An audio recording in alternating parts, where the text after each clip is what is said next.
Our CES 2024 coverage is made possible by Thermaltake, Azus, XPG, AlphaCool, CableMod, and Patriot. What's up guys, welcome back to another video. I'm Stuart from DGF and we're here at CES 2024 and of course we're at the Thermaltake booth to have a look at what's going on here. Now we have a few videos to push out for Thermaltake and they have a heap of gear on display from cases to PSUs to water cooling gear, and now you might be wondering behind me, we have a bit of a blue theme going on. Now Thermaltake are celebrating their 25th anniversary and you may notice around the place there are 25 plastered on quite a few items. They got 25 on the all-in-one coolers, 25 on some of the cases, a heap of gear down here has 25, and they're also celebrating, as I said before, with that blue theme, and that is the hydrangea blue. So instead of just going with their standard colors and putting the 25 on, they're going with a full suite of that hydrangea blue theme. They've got it on their cases, their all-in-one coolers, their memory, and a heap more. So I won't keep you waiting any longer. Let's jump in and take a look at some of their cases. Over here we have the brand new Tower 300. Now this one comes in a heap of colors. We have the Bumblebee yellow, the turquoise, the racing green, the matcha green, the white, which is a bit further down behind me, and also the black. Now this is an interesting little case. It's very similar to the Tower. I wouldn't say very similar, but it has a similar footprint to the already launched Tower 200. I think they came out last year, but this has a few upgrades and a new aesthetic design to it. As you can see, more on this one, it is an 8-sided design. It might be hard for you guys to see because these 3 sides on the front here are also replicated on the back, and then you have the 2 sides on each side. So you have 3 at the front, 3 at the back, that gives you 6, and then 1 on each side, that gives you the 8.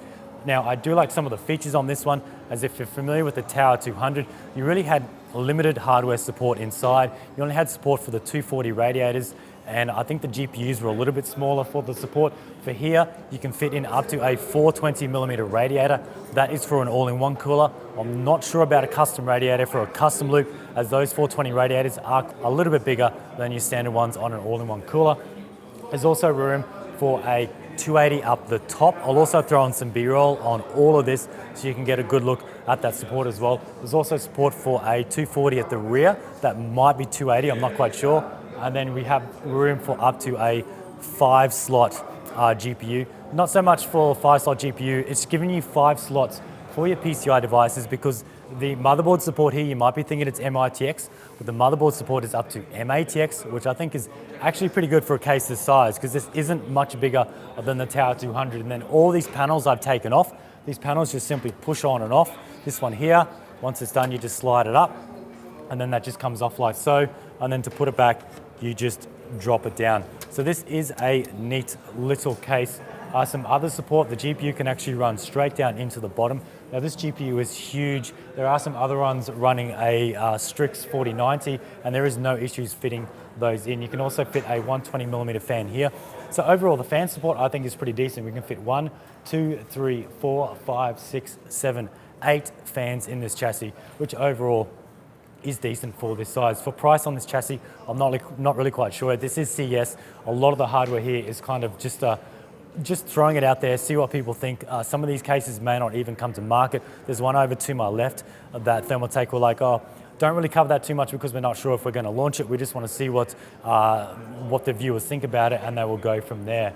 Now around the back for PSU support, I'll just pop this cover off. One thing I did notice, unfortunately, if you do have this powered up and running, you actually can't take the back off. I think maybe an option they could have done is done a little cutout, because this cord is actually prohibiting that coming off, but that's all right. We can just spin that over there and lock that in there. PSU support is surprisingly standard ATX, so you can fit some pretty decent units in that, and also you can fit SFX units as well. And then you can see that room for that 240 spot at the back. Obviously, I don't think you're going to be able to fit much of a radiator in there, but definitely you could fit some fans in the back. Now, another option that Thermaltake have been doing with a lot of their cases recently is you can get their screen upgrade kit. Now, on some of the others, like the Series 300, they come without the screen. It's just a standard blanking plate.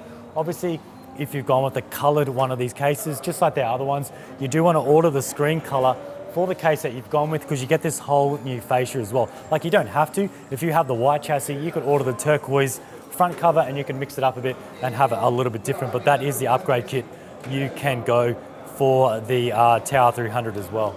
Now, believe it or not, this here is the same case we just covered. This is still the Tower 300. This is the snow edition, but this is on its side, and it looks really cool. It looks like something out of a movie, something like Aliens vs Predator, Apex Legends or something. What they've done here is you can actually purchase this stand. I don't have much details on it. You can purchase this stand. You can actually rip off the standard base, because obviously you don't need the extended feet. You don't need it raised off the ground like the stock one comes, and you can put a different, I would say, a cap on the end of it, so it cleans that up a bit so both ends look the same. The only difference is with this end, you don't have the front I/O, which is normally on the top. It's just clean at the edge here, and that gives you something different, something we haven't really seen before, and it gives us a unique view. Once again, I'll get some shots of B-roll inside. You can actually see the motherboard is orientated a different way now, because you have rotated the case 90 degrees anti-clockwise to give you this interesting look. But that's pretty much it on the Tower 300 edition case. We'll go and check out some more. These two cases here are the new E600. Now these come in the snow and of course the traditional black. Now this is still part of Thermaltake CTE lineup, which was launched sort of mid this year. We did see them introduce these at CES last year, but now they've got the full CTE range out, and they're now extending on that range to new cases. Now I have actually done a bit of a mod build in this one, which I'll show you in one of my next Thermaltake videos. This one is more of a standard build that came from HQ, and it just shows you what can be done in this case. It's very similar to sort of the 750 CTE that Thermaltake has already launched, but you get the full wraparound glass on the front. Now the chassis comes with either the glass at the front, or you can go with a full mesh front like on the black model over here. So you can sort of mix and match and go with whichever route you want to go with. I decided to go with the mesh front on mine because I do put a radiator at the front. Obviously in a case like this, you can go with the glass because you don't have a radiator at the front. You've got one at the bottom and one at the rear. For radiator support, in this case, you can fit quite a lot. You've got 140 fan support at the bottom, the rear, and this rear side over here, or you more or less say this is the rear side, the bottom, and then the rear over here. The top can fit 120s. In terms for rad support, it should be 420, possibly a 420. I know in the CT750, 420 support was very tight. They did limit that to all-in-one cooler 420s only. And then at the top, you can fit 240 as well. And you can see on the black one, they do have an actual 420 in this rear spot, and it does fit in there. It is snug, but it just fits. And on this side spot, I can actually see now that there are 3 140mm fans, and they are just fitting in there. So I'd probably say fitting a 420 radiator is going to be very, very tight. Now, some other things about this case, all the panels just simply clip on. I'll try and grab one now. Clip on and clip off. That clips off. You have the dust filter up the top, and then the back panel just clips off as well. Now this is a dual chamber chassis. You have your PSU in the back, and there is actually a lot of room in the back of this case. For my build, I actually threw the pump and res combo just in the back there to keep it out of the way, because I do that in quite a few of my builds, just so you can get the full view of the front and you don't just have a really big pump res combo obstructing your view and just sticking out in the front. And another interesting part with this new E600 is you can fit the GPU 3 ways. Now you've got this interesting bracket that sits here.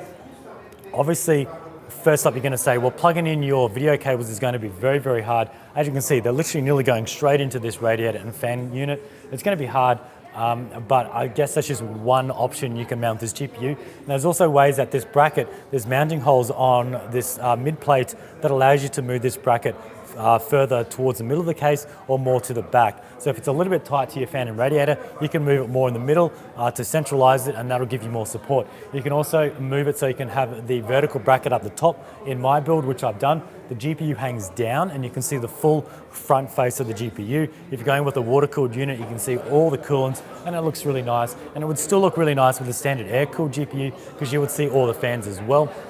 And then the standard traditional way for the GPU is just slotting it straight in, and it'll run down, and then you'll just see the side of the heatsink and fan unit. And then you do get all the brackets that come with it. It comes with the bracket down here, then it comes with the bracket to use it vertically so you can see the front.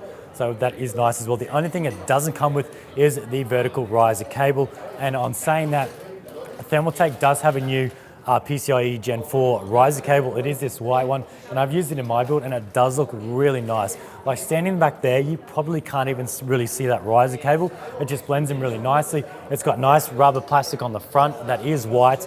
You don't see any of the PCB, and it just ties in really nicely with the build. Alrighty guys, that's pretty much it for this video. As I said earlier, I do have a few of these videos to do. So instead of doing one huge long one, I thought I would separate them a little bit and make them a little bit smaller. Now for the two cases we looked at, the Tower 300 and the E600, I'll probably be doing a more in-depth review on both of them on my channel. And let me know if you do want to see a custom loop in both of those cases. And I'm really interested in the Tower 300, especially throwing in a custom loop for the GPU, the CPU, and tying in a few rads in that loop as well. But anyway, thanks for watching, and we'll see you in the next one.